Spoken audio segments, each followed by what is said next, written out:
नाज़रीन खे अहम ख़बर ॾींदा हलूं त सिंध काबीना ऐं सोपीस ते अमल लाइ पाक फ़ौज घुराइण जी मंज़ूरी ॾेई छॾी। वॾे वज़ीर मुराद अली शाह जी सदारत हेठि थियल सिंध काबीना जे इजलास में सिविल इंतज़ामिया जी मदद लाइ पाक फ़ौज जूं ख़िदमतूं हासिल करण जी मंज़ूरी ॾिनी वई।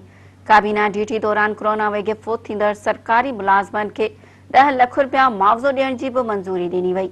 सिंध हुकूमत जे तर्जुमान चयो आहे त मुआवज़ो कॉन्ट्रैक्ट ते भर्ती थींदड़ मुलाज़मनि लाइ बि हूंदो।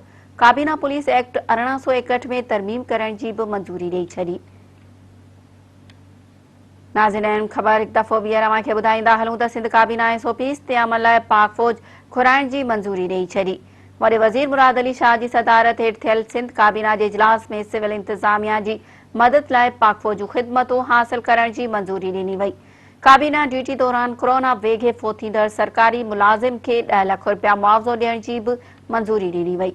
सिंध हुकूमत जे तर्जुमान चयो आहे त मुआवज़ो कॉन्ट्रैक्ट ते भर्ती थींदड़ मुलाज़मनि लाइ बि हूंदो। काबीना पुलिस एक्ट 1861 में तरमीम करण जी बि मंज़ूरी ॾेई छॾी।